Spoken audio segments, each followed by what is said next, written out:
Welcome to the D&D Fitness Radio Podcast, brought to you by your hosts, Don Saladino from New York City and Derek Hansen from Vancouver, Canada.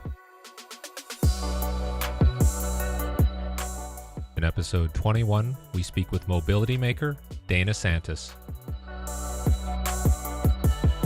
Dana, where are you? You're not in Toronto, where are you? I'm in Trinity, Florida.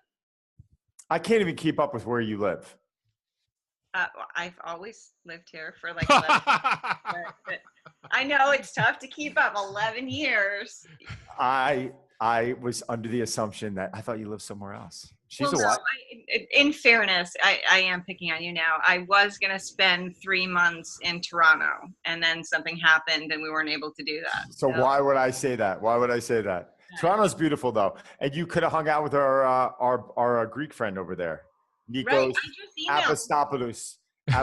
Nico. Yeah. Yeah, but anyway. Nico, our friend Nico, the micro stretching expert, which is actually, he's a great dude, by the way. You had a little time to spend with him in Toronto, correct? Yeah, and we found out that not just you do we have in common, but a whole bunch of people that we know in common, and so we decided that we should know each other better. So I did just get around to emailing him yesterday. He was on my list of people, but I loved him, absolutely, and I think there's synergy in what we do. So I want to learn more about what he does. Yeah, he's pretty awesome. I actually met him through Derek. Derek, tell us about your relationship with Nico. How'd you guys meet? I've known him since like the late 80s, and he was always kind of a strange dude. Very. But but of course I'm drawn to that. But he, I think, he told us he basically was a cyclist. Then he was training, he got hit. And then he was all messed up and nobody in the medical profession could help him. So he kind of fixed himself. Right. And you hear that a lot. So he is strange. I'm literally off the plane 1 hour and he's like, let's go to your room so I could stretch you. And I'm like,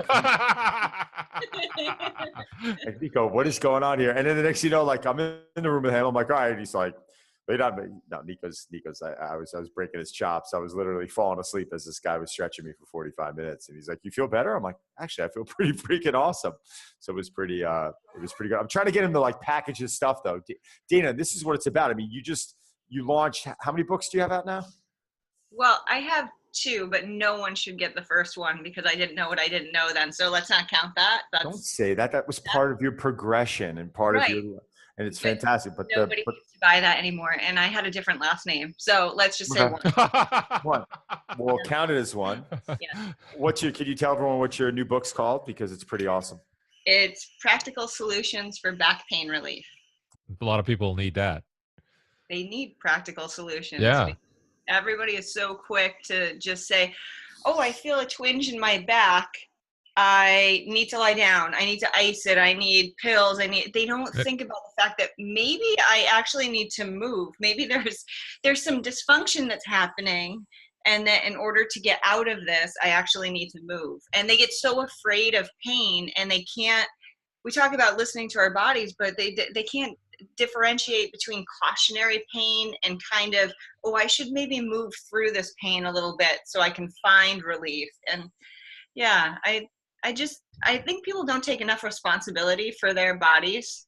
So it should actually be called Responsible Solutions for Back Pain. But a lot of times they're not even feeling pain. I don't think they realize that what they're feeling isn't pain. It's sometimes just underuse or sometimes just tightness from working the muscle. And that's not necessarily a bad thing. But like you said, everyone gets so panicked, and I see it in my profession here. It's like they want to lay off, and I'm like, first things first, what are you feeling? Let's try and identify that and distinguish what that is. And then secondly, we can't keep ignoring something that might be a good thing. I don't even know if you can answer this, but it's a great question. People normally come to you because there's a problem, correct? I mean, they come to you because there's some type of decline in their movement. There's back pain going on. They need to improve mobility. Is this correct? I mean, You work with a lot of athletes though. So right. So I work with professional athletes. So a lot of general population people try to come to me for all those reasons, but I don't really work with it. That's why I'm doing more with online programs and trying to help them, because I hate that I can't help them. But within teams, I do work with the rehab staff. I work with athletic trainers, and they will come to me, like a lot of guys with back pain who are rehabbing a back issue or recurrent back issues. Those are the guys they send to me one-on-one a lot. So yes and no to that.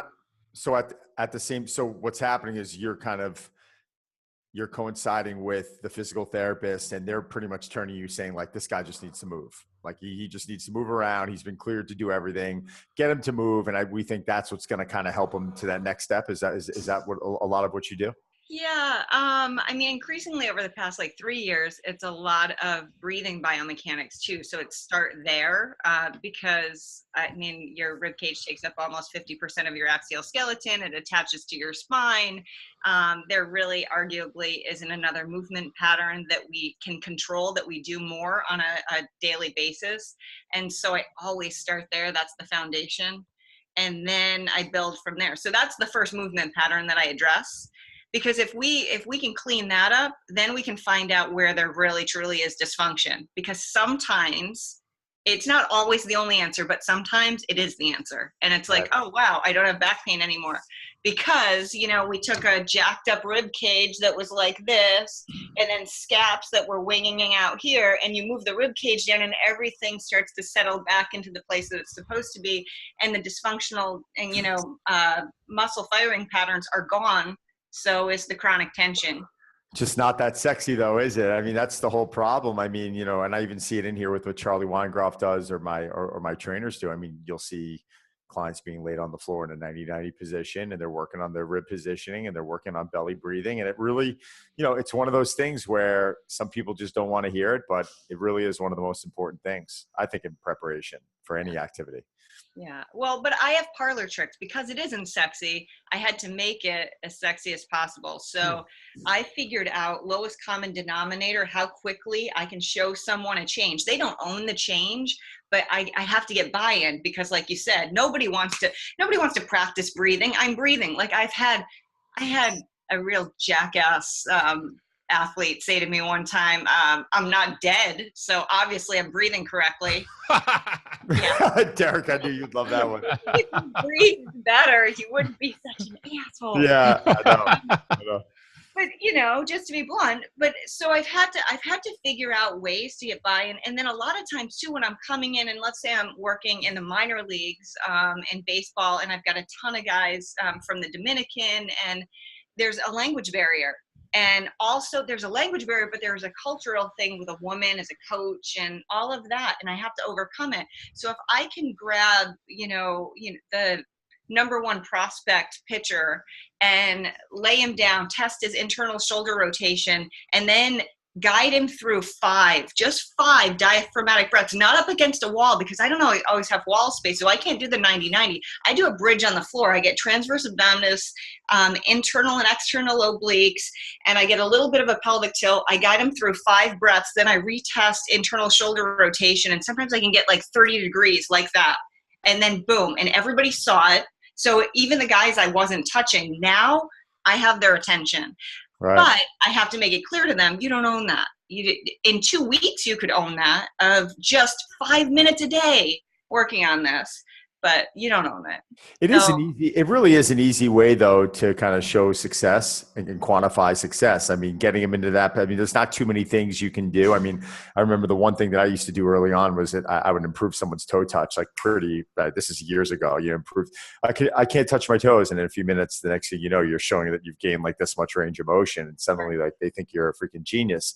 So that was kind of how I would get people to buy in, and it obviously has evolved to so much more. But now looking back on the entire process, I mean, people just don't want to listen and understand that a lot of us breathe incorrectly, and if you clean that up, you're going to clean a lot up. Derek, how does that mix well with your runners? I mean, is that something that you have to focus on a lot with, or are you unable to kind of relate to them with that conversation? I mean, with regards to the breathing piece? Yeah.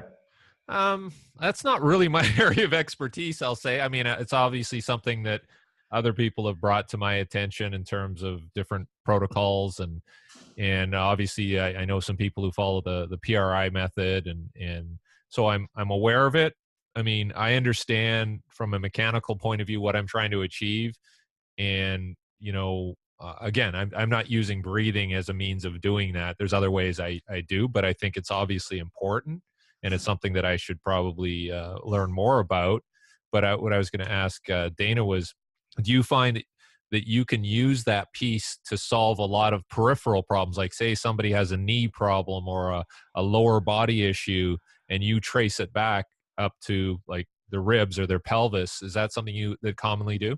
Yes. So like I said, I always start with the breathing because I want to clean that up so that I know that I'm coming from a place of neutrality almost, and I don't want to be throwing out all these, like that's PRI says that a lot. I've done a lot of PRI training, but I want to make it very clear that although my work is PRI inspired, it's just I found that strict PRI stuff does not work in the context of where I am. I'm in weight rooms, I'm in locker rooms.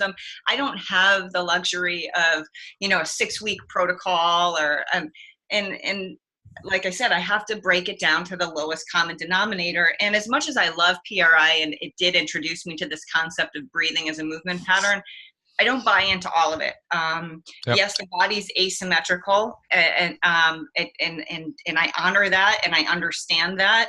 But I found that I don't have to make the exercises as complex to address all those asymmetries, because if you just address the largest part of it and you start to mobilize the ribs, you understand the relationship between the rib cage and the pelvis, and you work on that, then a lot of all these other asymmetrical issues, they clear up without, having to put the arms in different positions. Now, is that always the case? No. But one of the things that and I'm going to get back to your question. I realize I'm going out here. So, No, it's all relevant. It's all relevant. Yeah. Everyone looks at asymmetries as it's a bad thing. Right. I was having the conversation with Charlie Weingroff about it. It's like, you have a professional golfer that is obviously asymmetrical. I mean, Tiger Woods has taken millions of swings to one side of his body, and he hasn't done it from a 1-to-1 ratio. Like, this is part of that individual's craft. And this is part of what makes them good at what they do. But no one, I mean, whoever said that that's good for you, like that's not good for you. And by removing that asymmetry, don't you believe that could actually hurt them as a player, as an athlete? I mean, the overall focus is to make sure that they don't get injured, but that might even hinder their performance if you start focusing on getting them completely symmetrical. What's your thought point on that? Well, I don't believe that any of us could make an athlete completely symmetrical. No, you can't. It's impossible. I think it's impossible. It's impossible. And so I think it's laughable, especially, yoga instructors who are trying to come in and start working with athletes, and they don't understand biomechanics, but they glom onto this sidedness and asymmetry, and they only use one side of their body. And so I'm going to make them more symmetrical. It's just a massive face palm, because there's no, even if you knew what you were doing to the point that you were training to make them symmetrical, human beings are set up to be asymmetrical. I mean, we only have 2 lobes to our lungs on the left, and we have 3 on the right. And because we have a heart on the left, we have a liver on the right. Like, the body isn't symmetrical. We even when lungs are drawn out and bodies are drawn out, like we try to draw things to look symmetrical, but they're not. That's just not how we're made up. So I think that's just it's a lot of talk, and it's, if it was possible to make a person symmetrical, yeah, we'd probably F them up quite a bit, but it's just not.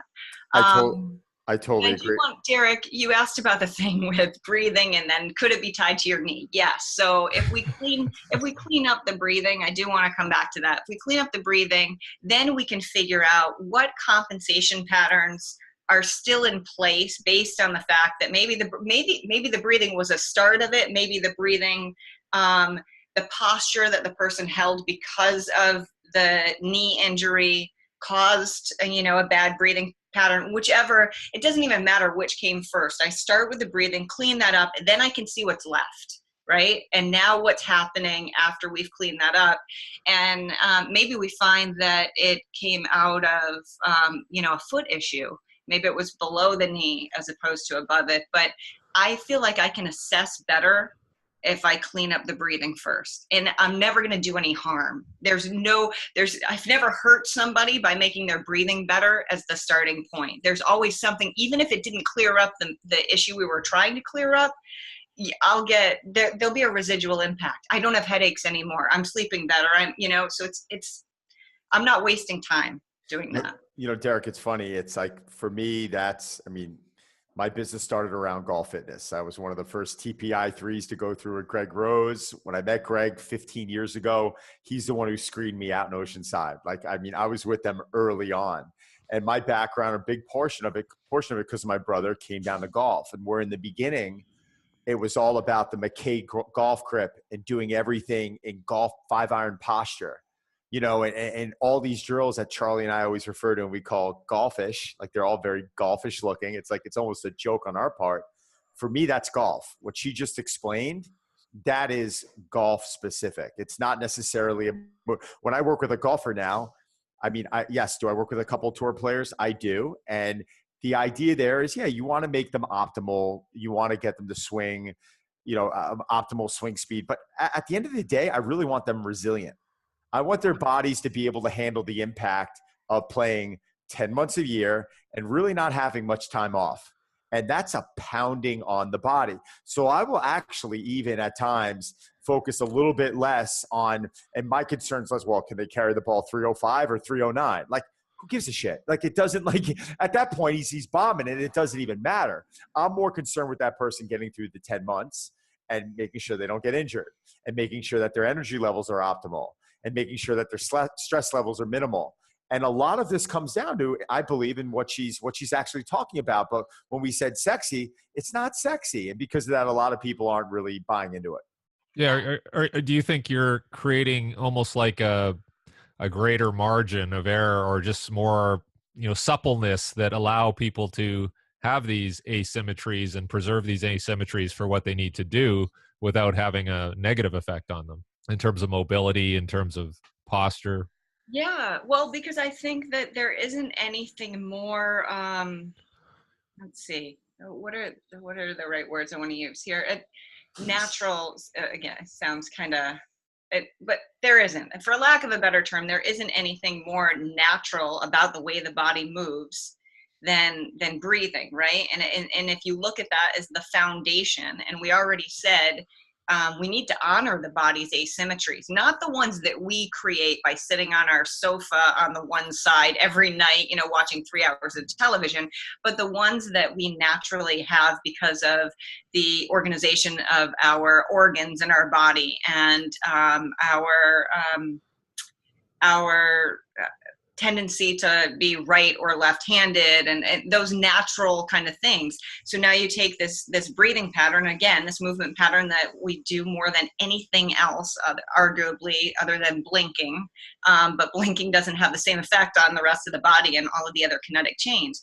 And if we can make that as optimal as possible, then we're going to be supporting all the natural symmetries of your body. At least that's my belief. So yes, and I am kind of known as like an anti-stretching yoga and mobility coach since I've come to this realization, because I stretch people less and less now that I'm cleaning up breathing patterns. Just like my example of the internal shoulder rotation. Like, I'll have people say to me, "What's your favorite shoulder stretch?" None. That's right. The shallow joint, in our body. It's the most shallow mobile joint. Why do you have to stretch it out? If there's chronic tension in your shoulder joint, there's an issue we need to resolve. Let's resolve the issue. Let's not stretch it out, just to create mobility. It's not even mobility, like laxity in that area so that it can seem more mobile. Have you worked with the one population that I think of right away is swimmers, because of the shoulder issues and the breathing piece? Have you done any work with swimmers? I'm curious. It's so funny because it seems like in the past 3 months, I've had more swimmers reach out to me. I've never worked with a swimmer.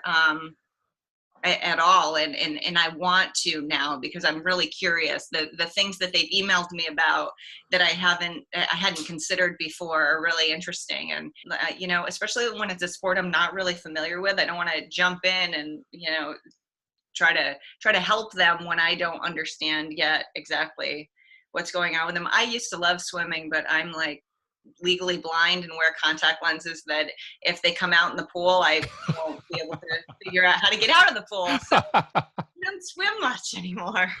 What's your typical day with the Blue Jays? Because I know you work with them a lot, correct? I do.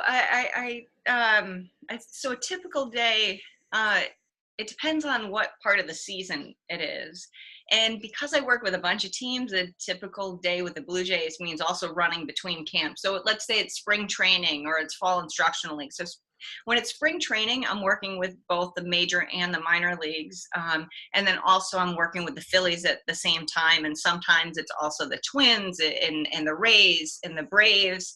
I also used to work with the Pittsburgh Pirates. So it'd be running in between all of these different camps and then trying to coordinate the schedules. The nice thing is once you've done this for so long, and since all the strength coaches know each other, and thankfully I feel like I've earned enough respect where they want to work with me and they want to work around the fact that I work with the other teams. So it can get really nuts during spring training and fall instructional league. During the season, it's less nuts because what's happened is I've created ways to integrate my programming right into the strength and conditioning program. So unless it's recovery, and most of the teams, actually the Phillies and the Blue Jays, even the Pirates, I don't remember if the Braves do, but they have videos that I've made specifically for them based on knowing what they need. So if guys want, like I have what I call a reset video, and then I have a recovery video. The longest video that I've done is like 25 minutes because I try to make my stuff as efficient as possible for in season. Well, always, not just in season, because these guys have so many demands on them that I don't want to be taking them away from family time. I don't want to be taking them away from skills training. I don't want to be taking them away from other aspects of recovery. And honestly, at this point in my career, if I can't get what I need done with them within 25 minutes, then I kind of suck at my job. Just because these are pro athletes. This isn't, somebody walking in off the street who wants to spend an hour with me and doesn't have something else that they could be doing, So like the longest video is a recovery video. Maybe it's 25, maybe 30 minutes, but then other videos are like 10 minutes. Maybe it's somebody wants to focus on hip mobility. And so they, the coach will say, do the 10 minutes of hip mobility video, but then otherwise it's individual exercises. And I have pretty much a handful that I know work really well when integrated into programs, and we figure out where to put them. And then breathing drills that go along with that, whether it's how I have them breathing when they're doing an arm bar or, tall kneeling with a kettlebell, that kind of stuff. And I work alongside the strength coaches and the athletic trainers and physical therapists to figure out like what's going to work best in season. But it doesn't mean that I have to be there. I have usually with the Blue Jays in season, I see them once a month just to check in. And then also any of the rehab players that will come down here that need to work with me or want to work with me, I'll work with them. Anything different for, say, the pitchers, which they're on more of a fixed schedule, a rotation, whereas you have the other guys playing every day? And do you have any different approaches for them? Yeah, so the pitchers are the ones that would tend to do more of my videos, right? As I was talking about the videos and thinking about the ones that I developed, a lot of them were developed with particular pitchers in mind because they're the ones who do it all the time, and I know what works for them. So like one of the reset, the reset and the recovery were both, I developed them for starting pitchers because they're the ones who have that time in between starts where they can spend more on their recovery, and they should, right? So yeah, it's different. And I tend to work with more pitchers than I do any of the other players. I work with the whole team, but in terms of more one-on-one work and seeing them more, it tends to be more with the pitchers. as far as other sports, have you've done some work with football teams?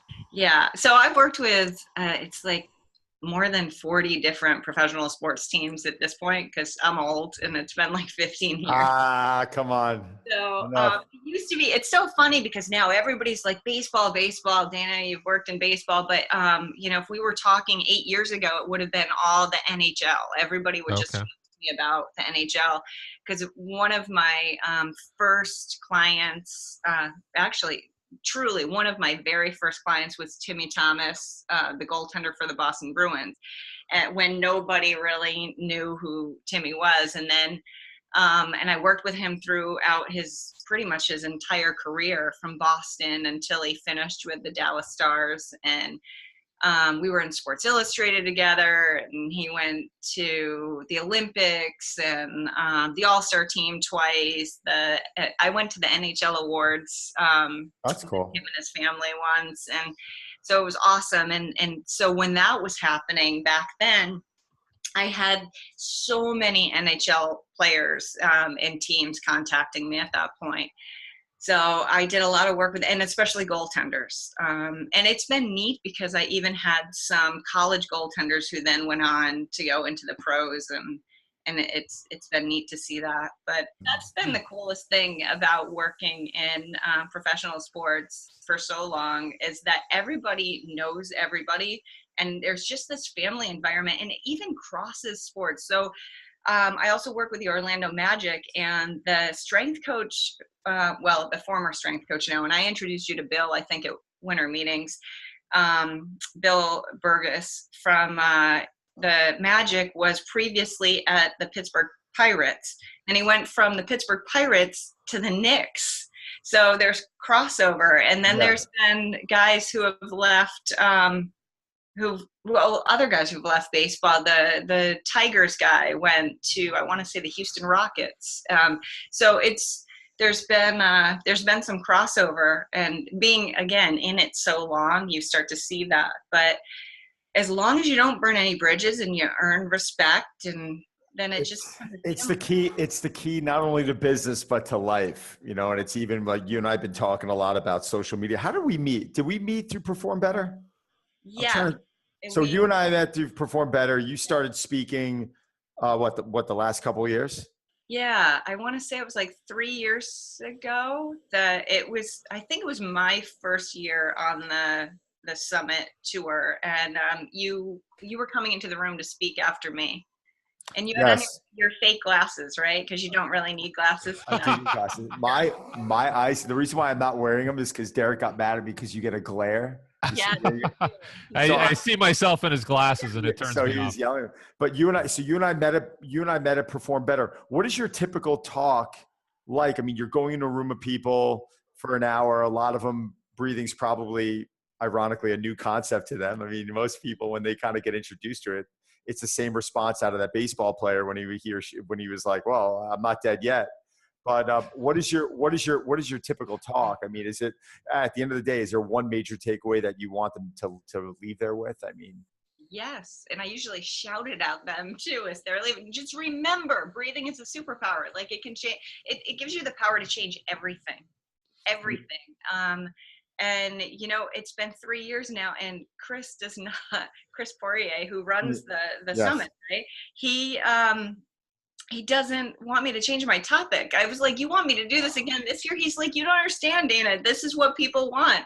And so, like you said, even though it's breathing, and I think, 20, 30 years from now, people are going to get it and be like, duh, it's, but right now they're not. So movement is always, it's always less sexy. Movement is always less sexy. And I'm going to be the one to say this right now, but listen, if you improve your sleep, you can and will lose weight. I've had clients go away and they've lost weight from increasing their sleep 90 minutes. I had one client go away for 3 weeks. He drank the same amount of alcohol. He ate the same food. He increased his sleep by 90 minutes a night. He lost almost 10 pounds. So my thing for when people come to me for weight loss, the first thing I'm looking at is how's your rest? How's your digestion? It's literally the first two things that I end up going through. And those two things can be improved by your breathing. Oh, of course. Rest and digestion. So technically, I don't know why people aren't, I mean, like therapists, coaches, they feel really weird in talking about this, that improving your breathing pattern can actually help you lose weight. It can. If you're not allowed to say it, I'll say it, because who the hell is going to yell at me? But it's the reality of it. But I think right now most people out there are saying, well, you know, I'm fine, and you know, and I move fine. And the reality is they don't move fine. But this can help improve weight loss and body fat loss. Do you agree or disagree with that? I absolutely agree with that, because think about the connection of cortisol, right, to laying down fat in your body. I mean, it's science. You don't have to keep connecting the dots, too many dots, to get to the point of understanding that being chronically in a sympathetic state. And for those people, hopefully everybody who listens to your podcast knows the difference between sympathetic and parasympathetic. A lot of them aren't going to, though, because a lot of them aren't sympathetic coaches. Doesn't mean that I feel sorry for you. Sympathetic means that you're in that chronic state of fight or flight. So your sympathetic is your fight or flight aspect of your nervous system. And now what happens is if your breathing is jacked up, so usually the higher heart rate, the higher stress level, and the more rapid breathing those are all kind of effects of your sympathetic nervous system, right? When it kicks in, that's what happens. And that's to put us on high alert.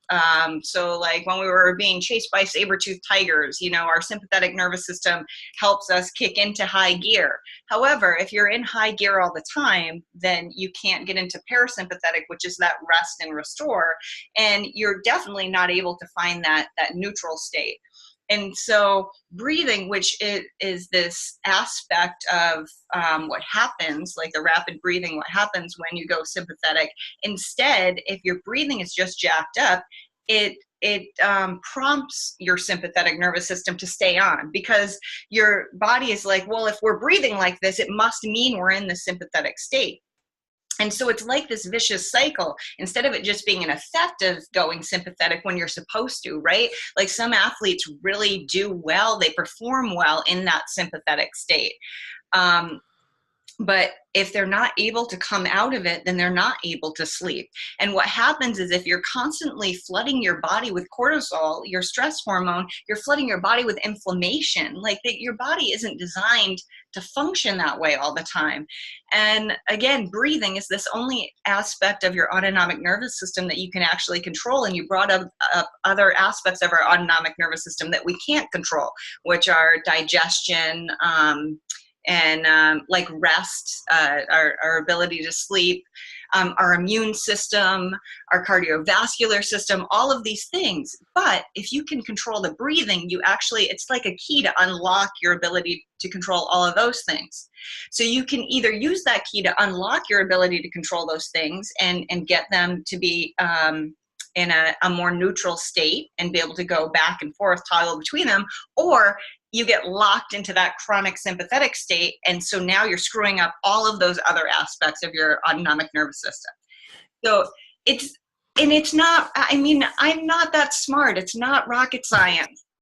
So why people don't get it, why they think, oh, I don't want to talk about breathing, like it's some esoteric bullshit. It's not. You know, it's almost a little funny, because when you hear people discuss meditation, you know, if you go to these groups where motivational speakers and they talk about meditation, you know, you hear Tony Robbins talk about how, you know, he splits his morning meditation up into these different parts of his thought process. You know, he'll think about, the problems in his life, pick 3 problems, and then, what he can do in the next day, month, or year to eliminate all those problems. And then the third one would be like his life, or where he wants it to be. And people think about breathing and meditation as something to like get the mind right. But the reality is it's probably even more important, as you spoke about the ribs, and you spoke about the diaphragm, and you spoke about getting the body parasympathetic. From that standpoint, that's as positive, if not even more beneficial to the human body than making sure the mind's right. I mean, I'm just saying that a lot of times we put the cart before the horse. And it's like, as you said, breathing, you have people stretching a lot less. I've noticed it. Like I've really gotten into belly breathing the last year or so. And I've noticed that I almost need less flexibility work. And that what dictates me getting tight has nothing to do with whether I'm stretching or not. It has to do with my stress levels. You know, when I was, selling a club and all this stuff was going on and I had business ventures going on and brands that I'm working with and I'm traveling and not seeing my family, I was noticing stress levels going up and I was noticing areas of my body starting to hurt that just never really hurt.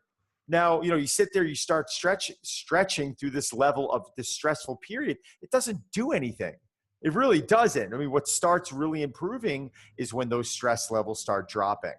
So when someone reaches out to me and they're asking me a nutrition question and they're like, I'm stressing out over this. I'm like, stop stressing out over this. I got a friend of mine who died last week. I got another friend of mine who was just diagnosed with cancer. I know people who are having real problems. You're stressing yourself out over something that we can figure out really quickly. Relax. And people just don't do that. They don't relax. And because of that, they're throwing their hormones off. And then they are continuing to gain weight, which is their main focus of trying to avoid right now. But breathing fixes a lot. Sorry about the rant, but no, I agree. And two things that you said in the rant that I want to address is the meditation piece. It's hard for people to meditate. You said, they're putting the cart before the horse if they don't work on the breathing first. And it's true, because if you're stuck in a chronic state, a sympathetic state, and you're now trying to force your ability to meditate. Like I've had people say, I've tried to and the people who are like, well, I've tried to meditate, I can't, because I'm so super stressed, because they're not capable of being able to stop that flood of, stress hormones. How are you supposed to meditate? Even when they try to slow their breath down, it takes them so much longer to be able to get into a state that's going to enable their brain to actually be still, because they're just getting this high alert, emergency alert from this sympathetic state. So it's an uphill battle. And like you said, the cart before the horse. So start with the breathing and fix that. Then the other thing is those people who are stressing out over the stupid things, it's not because they don't know better a lot of times. It's because I say breathing equals posture, because remember how I said that the rib cage takes up almost 50% of your axial skeleton. Your scaps have no choice but to ride on the position of your rib cage. And what dictates the position of your rib cage? That movement pattern that you're breathing. And so if your breathing is jacked up, then your posture's jacked up. And once your posture gets jacked up, now we've got these muscles involved that are not only accessory breathing muscles, right, that are doing this compensatory breathing pattern for you, but now you've recruited muscles to hold your rib cage in that poor position. Sometimes just working on the breathing by itself without actually doing some soft tissue work to inhibit all these overworked muscles, it's not enough. You can't get the breathing to work. People will say to me, I can't get my ribs to move, because you've got to get these lower ribs to move in order for the diaphragm to function. And there's one other thing I want to come back to, because you mentioned belly breathing. And for the people that know me who were listening, every time you've said belly breathing, they were like, when is she going to yell at him? I'm not going to yell at you.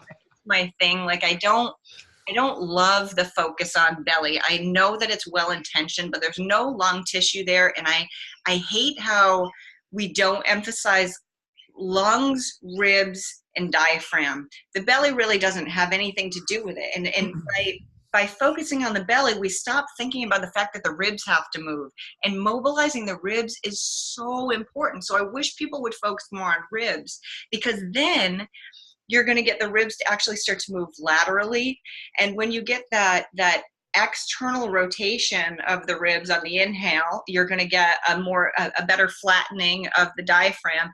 And then even more importantly, when you exhale, you get internal rotation of the ribs, so they don't stay in that flared state. That internal rotation is what's going to provide that.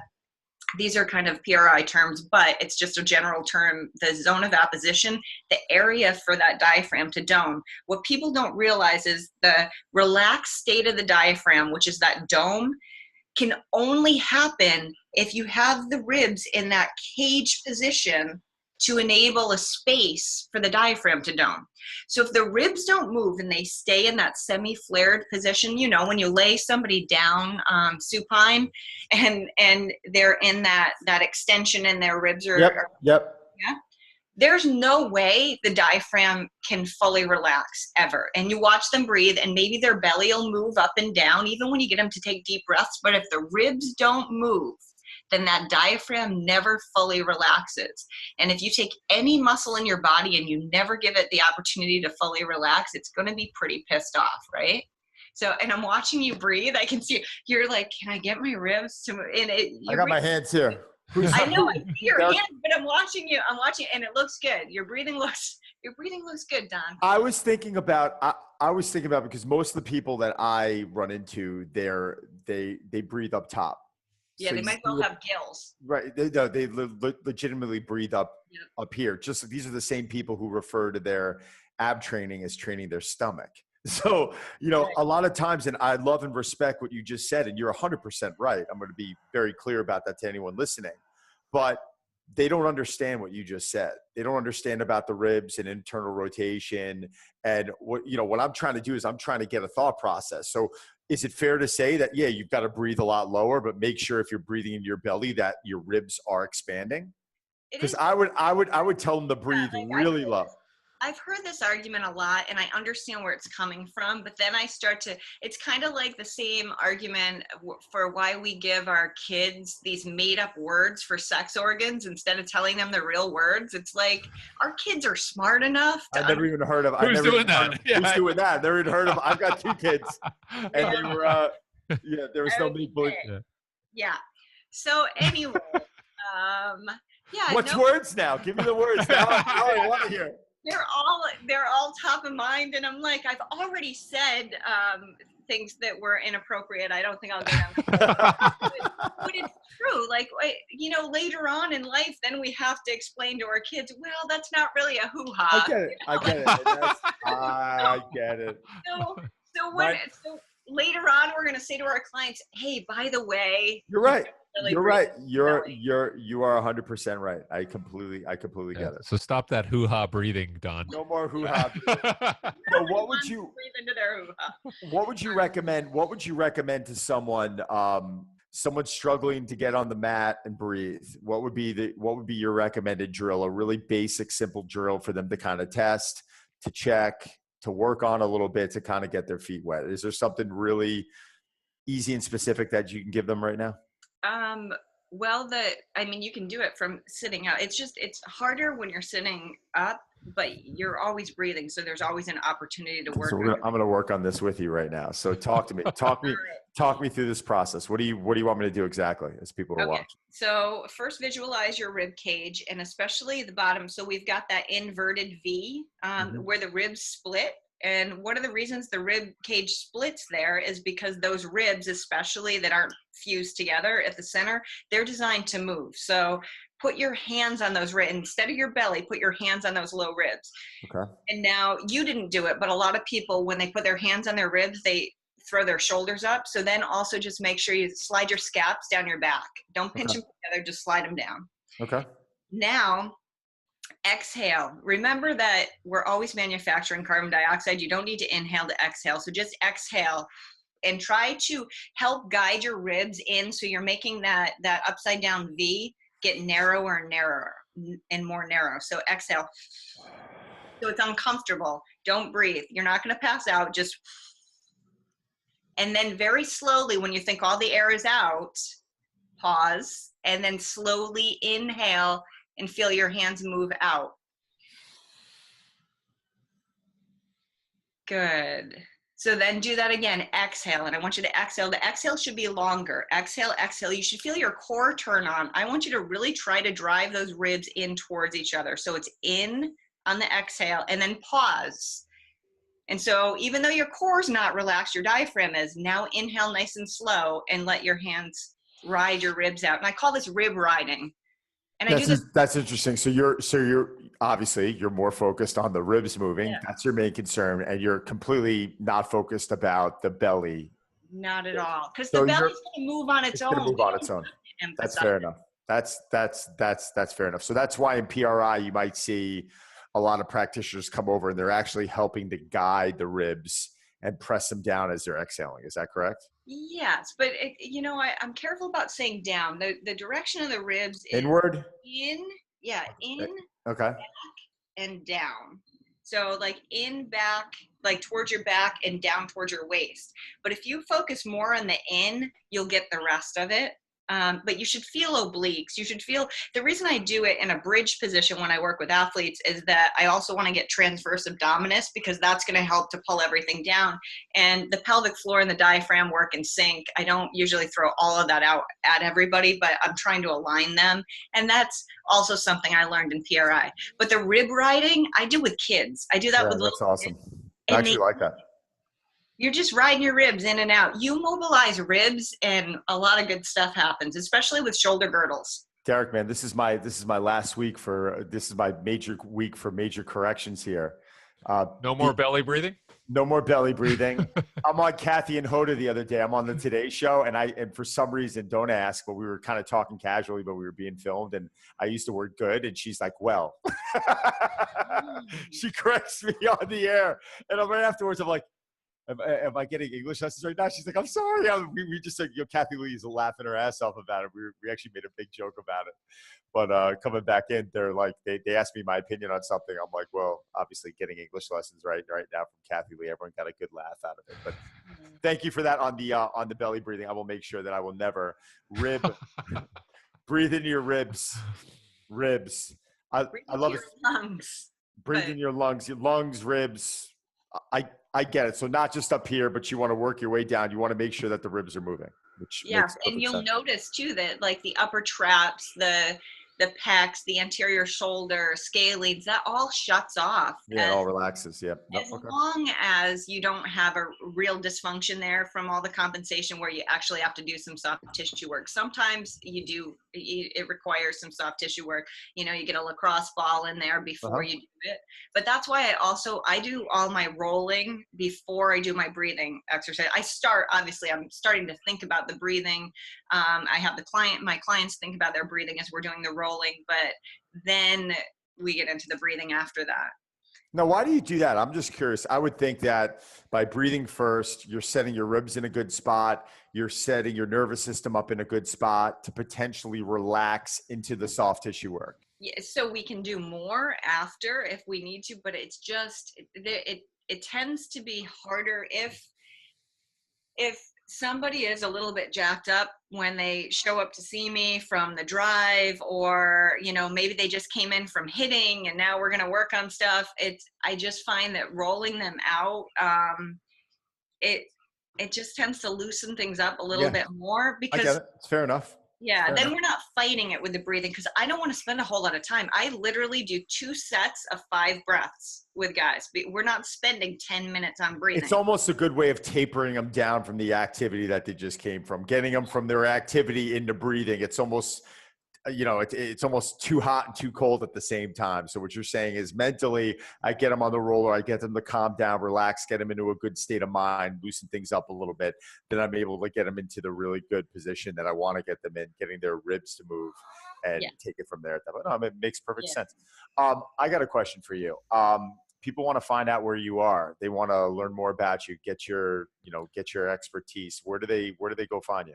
MobilityMaker.com is my website, and then MobilityMaker on all social media platforms. Yeah. How is your social media nowadays? Well, since I have this really awesome it's been better. It's definitely been better. I love it.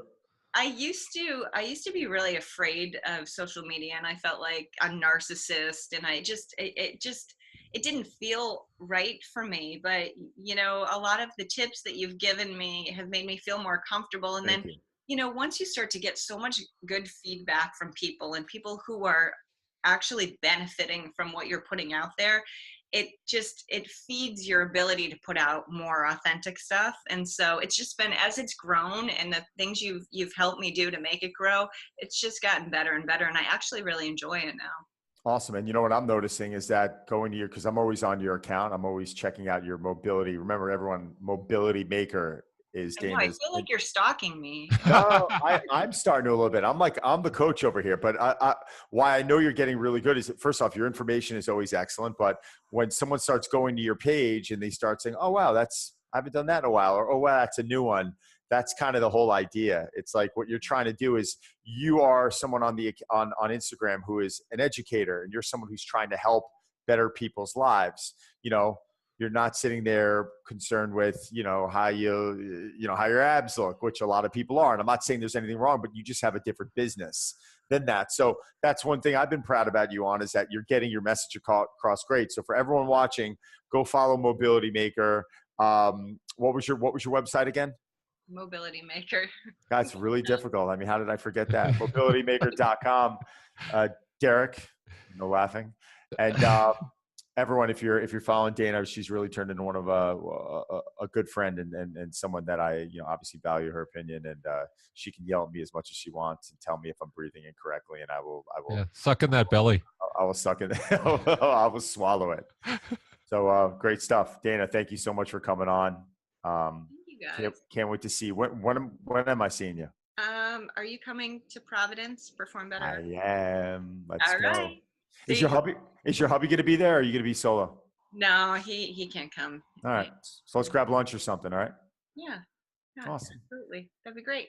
Thanks for coming on, Derek. Thanks a lot, bro. You're the best. Thank Dana, you. thank you. Take care, guys. Bye-bye. Bye. Bye.